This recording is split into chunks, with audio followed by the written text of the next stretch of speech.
이런 걸 음식이라고 준 거야? 당신 요리사 맞아? 허름한 한식당 한국 음식은 역시 내 생각대로 형편이 없다며 역정을 내는 이탈리안 남자가 있습니다. 그런데 그는 자신의 수상식 참여를 위해 행사지인 한국을 억지로 방문하게 됐다가 허름한 한국의 한식당에서 나온 요리를 보고 믿을 수 없다며 들고 있던 숟가락을 떨어뜨리며 절망하고 마는데요. 대체 그는 한국에서 어떤 일이 있었던 걸까요? 오늘의 감동 이야기 시작합니다. 안녕하세요. 저는 이탈리아 나폴리에서 작은 레스토랑을 운영하는 오너 셰프 안토니오라고 합니다. 한때 저는 한국이라면 말만 들어도 치를 떨 정도로 혐오했지만 어떤 계기로 이젠 한국은 없어서는 안 될 만큼 제 인생의 큰 부분을 차지하게 되었습니다. 일단 제 소개를 하자면 전 이태리 명문 요리학교를 졸업한 엘리트 요리사로 미식의 도시인 이탈리아의 나폴리에서 작지만 명예로운 미슐랭 레스토랑을 운영하고 있습니다. 그런데 미식의 도시로 알려진 우리 도시에 최근 한류 열풍에 힘입은 한식당들이 무분별하게 생겨나면서부터 제 자부심이었던 미식거리가 엉망이 되는 모습이 참을 수 없이 화가 났죠.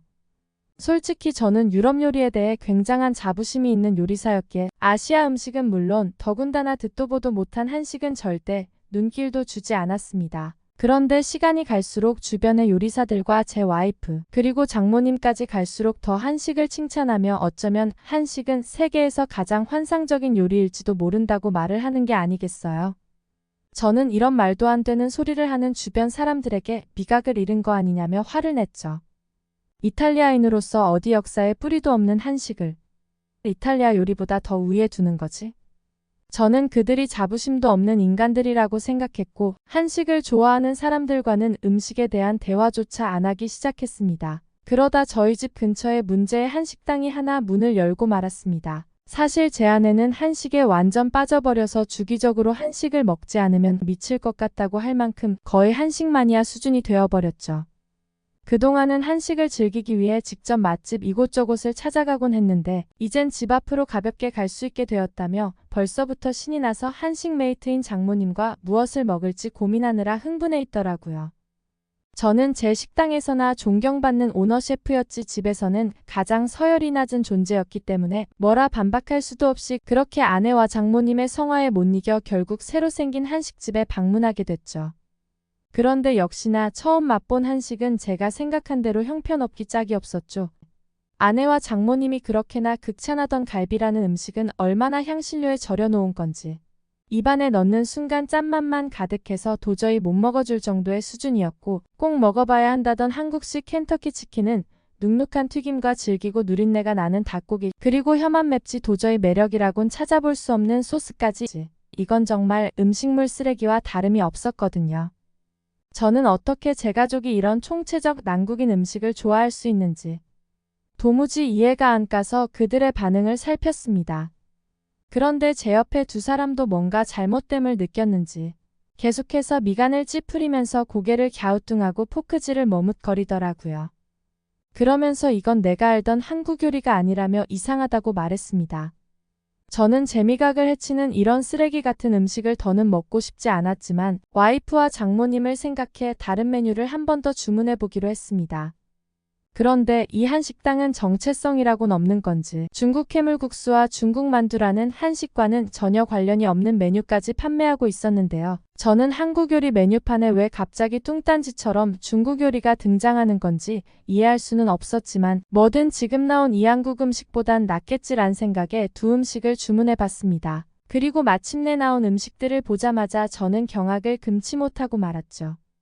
중국식 해물국수라고 나온 건 그냥 이탈리안 파스타였고 중국 만두라고 나온 건 지나가던 개가 봐도 피자 아니겠어요? 아니 대체 상식이 없지 않고서야 왜 다른 나라의 대표적인 음식에 이런 말도 안 되는 이름을 붙이는 걸까요? 더 화가 나는 건 이건 피자와 파스타를 전혀 먹어보지도 못한 사람이 만든 듯한 수준의 요리였고 이런 요리를 이탈리아 주택가에서 중국 요리라고 팔다니 이탈리아 사람을 바보로 아는 것과 다름이 없었죠. 저는 너무나 참을 수가 없어졌기에 바로 주인을 불러 이유를 설명해달라고 했습니다. 그런데 식당 주인이 되려 화를 내며 이상한 말들을 늘여놓는 거 아니겠어요? 왜 이탈리아 너네는 우리 중국 고유의 음식을 자기 음식 문화이라고 우겨대는 거지? 파스타는 원래 우리 중국의 면 요리에서 탄생한 음식이고 피자도 마르코 폴로가 중국에서 만두를 맛보고 잊지 못해서 이탈리아로 돌아가서 비슷하게 만든 거란 걸 알기나 해? 만두를 빚다가 망쳐져서 펼쳐진 중국 만두가 이탈리아 피자가 된 거라고. 중국의 요리는 세계 모든 요리의 근본이 되고 있고 이건 음식을 요리할 줄 모르던 유럽인들이 중국 음식을 베껴갔으니 지금 당신네들이 이곳에서 우리 요리를 먹는 거라고 말이죠. 저는 그가 늘려놓는 말도 안 되는 헛소리에 기가 차서 말도 안 나왔습니다. 그리고 한국 식당에서 왜 자꾸 중국 얘기를 꺼내는지도 이해가 안 갔죠. 저는 이탈리아 요리사로서 이런 허무맹랑한 발언을 도저히 그냥 넘어갈 수가 없었습니다. 한국인 셰프에게 당신의 요리 수준이 낮은 건 그렇다 쳐도 왜 이탈리아 음식까지 쓰레기로 만들 수 있냐며 거칠게 말을 쏟아냈죠. 그런데 이 한국인은 제 말에 자신의 주장이 밀리자 노발대발 화를 내더니 주먹을 들고 우리를 위협하며 안 먹을 거면 당장 꺼지라며 제 얼굴에 침까지야 뱉었죠. 더 이상의 대화는 불가능해 보였고 저는 가족 앞에서 언성을 더 높이고 싶지 않았기에 필사적으로 분노를 참았고 가게를 나왔습니다. 그 와중에 그 작자는 음식값을 2배로 계산하려는 장난을 치려고 하는 등 끝까지 추레한 모습만을 보여줬죠. 저는 정말 너무나 화가 났습니다. 그리고 아내에게 대체 왜 이딴 한국 음식 같은 쓰레기 음식을 좋아하는 거냐며 따지게 되었죠. 그러자 좀 전의 일로 충격받은 아내도 제정신을 차리고 말을 해오더군요. 여보 진정해요. 제가 여태 만났던 한국인들은 다들 너무나 친절했고 늘 우리를 미소로 반겨주었는걸요. 한국인들 중에 이런 말도 안 되는 말을 하는 사람은 한 번도 본 적 없다고요. 그리고 우리가 지금 먹은 갈비와 치킨도 엄마와 내가 먹었던 한국식 요리가 전혀 아니에요. 또 한 식당에선 기본 밑반찬들이 엄청나게 많이 나오는 게 매력이라 당신에게 보여주고 싶었던 건데 거긴 이상한 절임 반찬만 달랑 줬잖아요. 그러면서 아내는 저희가 갔던 한국 식당은 아무래도 가짜 한국 식당인 것 같다고 주장했습니다.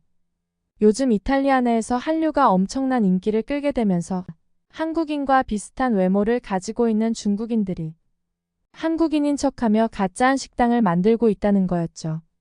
저는 아내와 장모님이 한국에 대한 맹신으로 객관성을 잃었다고 확신했습니다. 아무리 그래도 중국인들이 굳이 한국인인 척하며 식당을 차릴 정도로 미개하고 멍청할까요? 그러자 아내는 다시 말을 건네오더군요. 요즘 어느 나라를 가든 중국인들이 망쳐놓은 식당은 한두 개가 아니라 들었고 그래서 요즘은 중국인들이 운영하는 식당을 요리 퀄리티나 서비스 불만족으로 사람들이 꺼려하기 때문에 한국인인 척하며 식당을 열고 있다고 말이죠. 사실 실제로 나폴리의 맛집거리도 중국 요리사들이 어떻게 가게 문을 연 건지 말도 안 되는 수준 낮은 이탈리아 요리를 만들어대더니 곧 소문이 나서 전부 망해버렸는데요. 가장 큰 문제는 거리에 손님들의 발길이 끊긴 탓에 열심히 살아가던 주변 상권들에까지 피해가 돌아왔다는 것입니다. 하지만 당장에 저는 방금 맛보았던 한국 요리에 대한 알 수 없는 분노가 끌어올라 아내의 말을 흘려들을 뿐이었죠. 그러다 제 인생에 한국에 대한 인상을 다시 심어준 중요한 기회가 찾아왔습니다. 바로 제가 운영하는 레스토랑이 나폴리 최우수 레스토랑으로 선정되어 문화산업부에서 주최하는 세계 요리문화 교류 행사에 초청되었거든요. 이건 제 요리사 일생의 영광스러운 표창장이었고 저는 당연히 참여하려고 했죠. 그런데 하필이면 행사가 열리는 곳이 한국이라는 거 아니겠어요? 저는 너무나도 큰 실망감을 느꼈습니다. 제가 그토록 바라던 행사의 권위가 얼마나 떨어졌으면 특별할 것도 없던 음식 문화를 가지고 있는 한국에서 개최를 한다는 거죠.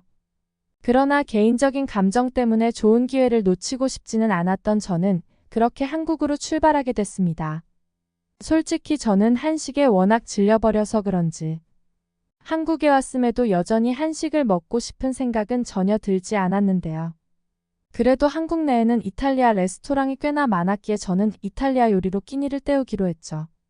다행히 그때 한 식당에서 먹었던 파스타라고 부르기 민망할 정도의 그것과는 질이 다른 파스타였어요. 직접 이태리의 요리를 배우러 갔다 오거나 학위를 수여받은 셰프들도 많더라고요. 한국 음식과 파스타를 접목해서 요리를 내놓은 식당도 있었는데 솔직히 이건 정말 맛있었습니다. 불고기라는 요리의 양념이 감칠맛이 입안에 계속 기분 좋게 맴돌았죠. 이면 요리의 유래가 궁금했기에 저는 직원에게 이 요리에 대해 자세히 물어봤죠. 그랬더니 그저 이탈리아 퓨전 파스타라는 겁니다. 이탈리아의 파스타를 한국식 재료와 접목해 외국인들에 대한 한식의 접근성을 높였을 뿐 유래 같은 건 있지 않다고 했죠. 저는 그 한국인들의 태도에 크게 놀랐습니다. 그리고 그제서야 저는 그때 방문했던 나폴리안 식당은 중국인들이 운영했다는 걸 인정할 수밖에 없었죠. 정말로 한국 사람들은 중국인들처럼 자신들의 역사를 내세우며 남의 문화를 자신의 것들이라 우기며 이상한 탄생 비화를 내놓지 않았어요. 그저 한국인들은 원래 이것을 존중하는 태도를 보일 뿐이었습니다. 또한 요리에 대한 자부심으로 일평생을 살아온 제가 얼마나 편협한 시각을 가지고 있었는지에 대해 부끄러움을 느꼈죠. 저는 그 뒤로 한국 음식점을 방문하며 좀 더 제대로 한국 음식들을 맛보았습니다. 그리고 한국의 음식 수준이 얼마나 높은지 인정하게 되었죠. 몇몇의 한식당들을 방문해보니 중국인이 운영하던 가짜 한식당과는 다르게 메인 메뉴를 주문하면 음식이 준비되는 동안 무료 반찬들로 테이블을 꽉 채웠죠. 저는 그제서야 아내가 말한 한국식 밑반찬을 만나게 되었습니다. 그리고 진정한 한식을 맛보게 되었죠. 탄수화물과 육류로만 주로 이뤄진 유럽 요리와는 다르게 한국은 야채와 단백질을 모두 고루 조화를 이루는 건강식들이 가득했습니다. 고소하게 구운 돼지고기에 여러 양념과 반찬을 곁들여 야채에 싸먹는 삼겹살은 정말 환상적이었습니다. 그리고 계란으로 머랭을 만든 듯한 계란찜은 너무나 부드러웠고 입에서 살살 녹아서 입에 넣자마자 녹아 사라지는 게 최고의 계란 요리였죠. 한국 고유의 전통 음식이라던 김치는 모든 한식과 환상의 궁합이었고 김치로 만든 찌개 또한 매웠지만 너무나 매력 있어서 자꾸 생각나기에 한국에 머무는 동안 2번이나 더 방문해 먹었습니다. 김치찌개 하나만 주문했는데 반찬이 몇 가지가 함께 나오는 건지 갈 때마다 반찬이 달라지는 정성도 너무나 존경스럽고 대단했습니다. 저는 인정할 수밖에 없었습니다. 그야말로 한국인들의 음식 문화는 중국처럼 문화도 둑질을 하지 않아도 정말로 역사 깊은 곳에서 계승해 온 맛과 전통이라는 것을요. 저는 이러한 완벽한 전통 있는 음식을 지니고도 겸손하고 정직한 태도를 보이고 또 다양한 식문화를 받아들이며 한식에 대한 선전을 위해 다양한 K푸드 발전에 힘쓰는 한국 요리인들의 모습에 저절로 고개가 숙여졌습니다. 그리고 이태리에서 제가 할 수 있는 일이 무엇인지 알게 되었죠. 한국에서 한국과 이탈리아 음식의 조화를 이룬 퓨전 요리를 계속해서 발전시키는 것처럼 우리 이태리 음식에도 한식과 접목할 수 있는 메뉴들을 개발해보기로 했습니다. 몇 번의 한국 방문을 통해 직접 한식 요리사에게 배운 김치를 담그는 기술을 우리 토마토에 접목시켜 현지인이 거부감 없이 받아들일 토마토 김치도 만들어보고 첫날 맛보았던 불고기 파스타와 곁들여 상차림을 선보였죠. 그리고 한국의 떡과 우리 모짜렐라 치즈를 고추장과 함께 조리해 리조또를 만들고 한국식 곁들임 반찬을 몇 가지와 함께 세트로 구성했습니다. 결과는 대성공이었습니다. 생각보다 현지의 반응이 좋았고 한류 열풍이 부는 만큼 한식과 이태리 음식의 조화를 신선하게 받아들여주는 손님들의 발길이 끊이질 않았죠. 근처 한식당 사장님들도 방문해 주시며 한식을 함께 홍보해 주어서 고맙다고 말씀하셨습니다. 한식을 사랑하던 아내 또한 이런 제 모습을 너무도 좋아했죠. 다양한 음식을 연구하고 개발해서 손님들에게 제공하는 요리인의 진정한 자세를 잠시 잊고 있었던 제게 한국은 새로운 기회와 편견을 벗어난 새로운 발상을 꿈꾸게 해주었죠. 지금은 저 또한 한식을 너무나 사랑하고 더 다양한 퓨전 요리를 개발할 수 있도록 노력 중입니다. 제 이야기를 들어주셔서 감사합니다. 제대로 된 한식을 먹어보지 못해 한식에 대한 편협했던 편견을 가지고 있던 이탈리아의 안토니오가 드디어 정통의 한식을 맛보고 감동에 그동안 지니고 있던 한식에 대한 편견을 깨트리고 나아가 한식과 이탈리아의 조화까지 생각하게 된 이야기를 함께 들어보셨습니다. 이탈리아 요리사인 안토니오가 더 다양한 한국 퓨전 요리를 개발할 수 있도록 구독과 좋아요로 많은 응원 주시면 감사하겠습니다. 이상 해외가 한국에 감동하게 된 사연을 전하는 감동 2스푼이었습니다. 감동 2스푼이 들려드릴 다음 사연이 궁금하시다면 좋아요와 구독, 알림을 설정해주세요. 끝까지 시청해주셔서 감사합니다.